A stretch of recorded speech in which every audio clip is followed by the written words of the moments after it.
Dizem que fui encontrado sob a chuva, envolto em um pano ensanguentado, abandonado entre as plantações de algodão. Por misericórdia, o Sr. Edgar me acolheu, não como um filho, mas como um servo. No entanto, desde cedo usufruí de certos privilégios. Tinha acesso a alguns livros e o próprio Sr. Edgar me ensinou a ler. Além disso, aos finais de semana ele me levava à igreja. Por outro lado, a Sra. Elizabeth, esposa do Sr. Edgar, sempre me tratou com desprezo, como se eu fosse um verme. Ela parecia uma mulher profundamente apegada a questões materiais e me enxergava apenas como um servo insignificante, alguém que nunca seria nada mais. A maioria dos nobres é assim. Gostam de se sentir especiais para justificar por que alguns passam fome enquanto suas mesas estão sempre fartas.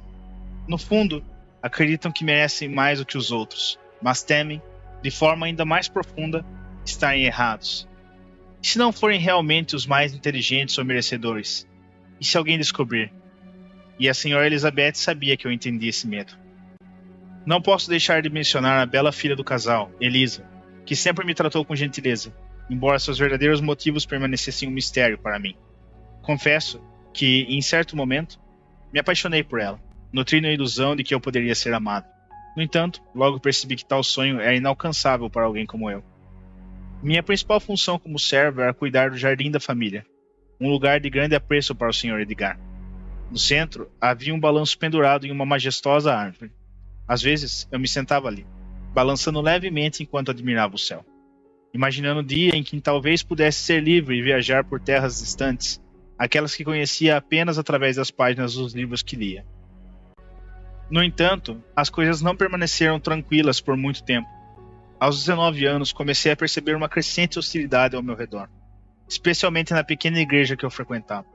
As pessoas sussurravam entre si, e os mais velhos me lançavam olhares severos. Esse comportamento foi se intensificando até o dia em que decidi procurar o sacerdote para entender o que estava acontecendo. Sua resposta foi, no mínimo, absurda. Ele afirmou que eu carregava uma maldição por conta de como fui encontrado sob a chuva e que as pragas que assolavam os campos eram consequência de ter me acolhido. Segundo ele, Deus estava punindo a comunidade por abrigar o filho do demônio. Após essa revelação inacreditável, ele ainda me disse que eu não deveria mais frequentar a igreja. Esse acontecimento me abalou profundamente, pois aquela era a comunidade na qual eu havia investido esforço e depositado minha fé nos ensinamentos. No entanto, talvez tenha sido um alívio disfarçado, pois, após descobrir essa história absurda, comecei a frequentar a taverna, usando o dinheiro que furtava da grande casa. Sim, eu me tornei um ladrão. Está me julgando agora? Espere. Você ainda não viu nada. Foi na taverna que conheci a pessoa que, por muito tempo, achei ser a mais interessante da minha vida. O velho vagabundo Vandroy. Com sua barba desgrenhada, a aparência desleixada, ele parecia negligenciar tudo, inclusive a si mesmo. No entanto, Vandroy me disse algumas verdades que eu precisava ouvir. Foi o primeiro a me revelar que a maldição em que acreditavam não passava de uma manipulação do sacerdote. Uma desculpa para justificar porque Deus não era tão misericordioso quanto pregavam. E ele foi além. Disse que, se Deus realmente existisse, não poderia ser inteiramente bondoso. Uma ideia que fazia muito sentido para mim. Vandroy contou que sua esposa, quando haviam acabado de se casar, morreu de uma doença cruel. E ele acreditava que um Deus piedoso jamais permitiria tamanha injustiça. Vandroy me apresentou um novo caminho, o caminho da lógica. Ele dizia que a única arma verdadeira que temos na vida é a nossa mente. Pode parecer surpreendente, vindo de um vagabundo, mas Vandroy havia sido um respeitado escriba em seu passado. Ele me falou sobre os textos de filosofia que estudou enquanto vivia em Arcanet, obras que ensinavam a resolver problemas complexos utilizando algo chamado método racional. Esse método consistia em dividir grandes problemas em partes menores, analisá-las, reconectar os pontos e estudar suas causas e efeitos. Decidi seguir por esse caminho. Sabia que a igreja guardava textos antigos e meu desejo de descobrir o que eles continham tornou-se uma obsessão. Fui tomado por uma sede insaciável de conhecimento e resolvi roubar os livros da pequena igreja, assim como roubei os do Sr. Edgar. E assim fiz. Escondido no porão da casa, comecei a devorar cada página. Para minha surpresa, descobri que vivíamos em uma ilha, cercada por maremotos. Poucos haviam conseguido deixar essa terra. e aqueles que partiram jamais retornaram. O que existiria do outro lado do vasto oceano? Outras terras ou o grande vazio? Essa pergunta passou a dominar meus pensamentos, roubando o sono por muitas noites. Sempre que eu voltava no porão, novos objetos surgiam. Em um desses dias, um grande espelho foi colocado lá. Era um espelho sombrio, coberto de poeira, que de alguma maneira me atraía, embora eu não soubesse explicar o motivo. Toda vez que me olhava nele, tinha estranha sensação de que algo me observava de volta. Era um sentimento inquietante, difícil de ignorar. Um dia, me pegaram roubando para beber, e eu sabia o que isso significava. Seria expulso, ainda mais porque já me consideravam uma maldição. E foi exatamente o que o Sr. Edgar fez. Me pôs para fora, mas por uma estranha ironia do destino, ele permitiu que eu dormisse no porão, o que, de certa forma, era tudo o que eu mais queria. Talvez, de maneira insana, a sorte tenha finalmente sorrido para mim. Foi em uma dessas noites que algo inesperado aconteceu. Uma sombra apareceu no espelho. Não era o meu reflexo. No silêncio da madrugada, vi a silhueta de alguém se formar na superfície do vidro. Fiquei paralisado de medo por um tempo, mas, reunindo coragem, levantei-me e comecei a encarar o espelho fixamente. Uma voz começou a emanar do espelho, profunda e sinistra. Tomado por uma mistura de medo e curiosidade, reuni forças e questionei. Quem é você? Um demônio? Fale. Então a voz começou a responder. Matias, eu presumo. Disse, como se já conhecesse meu nome. Assenti perplexo e ela prosseguiu. Eu sou Vankar. Já fui mortal, assim como você. Mas alcancei a imortalidade e tudo o que desejava através da magia. Você também pode conseguir o mesmo, pois nasceu com o dom necessário. Vejo um grande potencial em você. O que você quer dizer com isso? Magia? Li algo sobre isso em alguns livros, mas é realmente possível? E por que eu confiaria em você? Ainda acho que você é um demônio, falei com a voz trêmula. Demônio? Não me subestime. Eu estou muito além de um ser das trevas comum. Meu poder transcende o deles. Sou um mago. E acredito ser o mais poderoso que já caminhou por essas terras. Mas o medo e a inveja dos chamados heróis fizeram com que me aprisionassem em uma dimensão fora do espaço e do tempo, pois não conseguiram me destruir. Vankar fez uma pausa e com uma voz carregada de mistério acrescentou.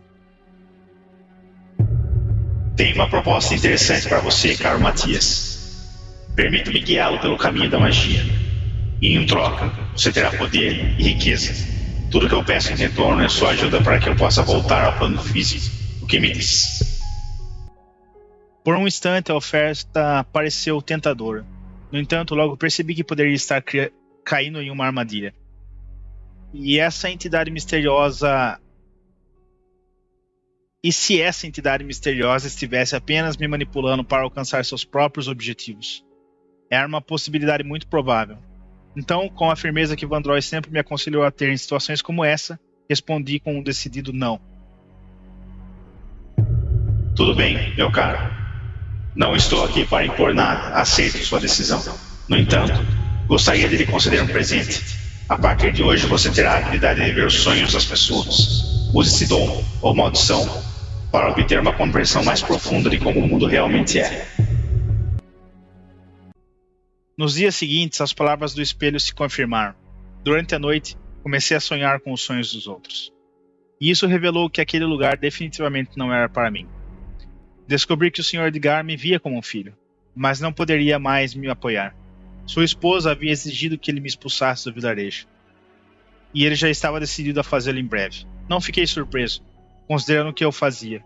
Parecia uma consequência razoável.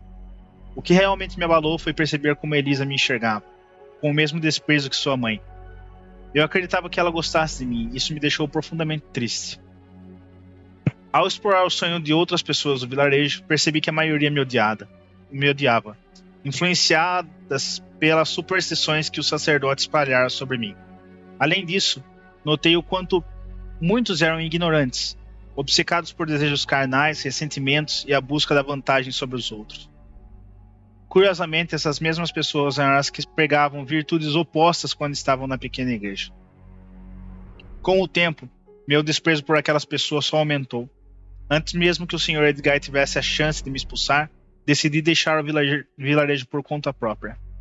Mas, antes de partir, resolvi deixar um presente para os hipócritas daquela maldita igreja. Decidi incendiá-la, e assim eu fiz.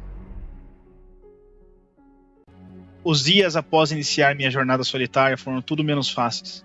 As noites eram aterradoras. Eu me refugiava em pequenas cavernas ou em meio à escuridão da floresta. Várias vezes fui forçado a fugir de criaturas que acredito serem goblins. Passei fome e a insanidade quase me consumiu. Houve um momento em que a ideia desesperada de voltar ao vilarejo e implorar por ajuda passou pela minha mente. No entanto, senti-me ridículo por sequer considerar essa possibilidade. Até que um dia, algo que poderia ser chamado de milagre aconteceu. Uma bela jovem chamada Sarah me encontrou em apuros na floresta e me ofereceu abrigo. Seu sorriso radiante era acolhedor, e ela não hesitou em me ajudar, fornecendo comida e um lugar para descansar por muito tempo. Eu podia ver seus sonhos, e para minha surpresa, eles eram incrivelmente puros, sempre relacionados à natureza e aos livros que ela lia. De alguma forma, ela tinha acesso a muitos deles, trazidos por uma figura misteriosa e encapuzada, cujo nome nunca consegui descobrir. Em muitas conversas com Sarah, ela me revelou ideias de que eu jamais havia considerado. Ela acreditava que as pessoas podiam ser boas se tivessem o incentivo certo, e que a maldade, em grande parte, era uma questão de perspectiva, muitas vezes resultante da ignorância. Sua compaixão é inigualável, e aos poucos comecei a perceber o quanto meus pensamentos eram egoístas. Eu deveria tentar enxergar o mundo como Sarah, compreender a ignorância das pessoas e perdoá-las, em vez de condená-las. Uma coisa ficou clara para mim: a bondade que Sarah emanava era contagiante. Se mais pessoas como ela existissem, o mundo certamente seria um lugar melhor. Com o passar dos invernos, notei uma mudança em Sarah. Ela começou a ficar profundamente triste e seus sonhos, antes tão pacíficos, se transformaram em pesadelos carregados de dor e angústia. O que teria acontecido? Eu não conseguia entender. Com o tempo, ela foi perdendo o ânimo para sair da cama ou comer. Então, em um dia sombrio, ela tomou veneno e nunca mais despertou. O que havia acontecido? Por que isso aconteceu? Passei dias chorando, incapaz de aceitar que o mundo, que antes parecia mais luminoso ao lado de Sarah, havia se tornado um pesadelo. De onde vinha toda aquela tristeza? Foi então que tomei uma decisão. Se houvesse qualquer possibilidade de trazê-la de volta, eu pagaria o preço, não importava qual. Lembrei-me do espelho e fui até ele, conseguindo furtá-lo do porão. Se Vancar poderia me conceder riqueza e poder, talvez ele também pudesse trazer Sarah de volta. E para minha surpresa, ele estava disposto a ajudar. Assim, tornei-me o 7º membro de uma seita chamada Sete Almas. Era o 7º, marcado com um 7 em número romano para o leitor, no braço. A seita tinha como objetivo libertar Vancar, mas isso pouco me importava. Meu único desejo era ver Sarah viva novamente. E essa é minha história. Lutarei por Sarah até o fim.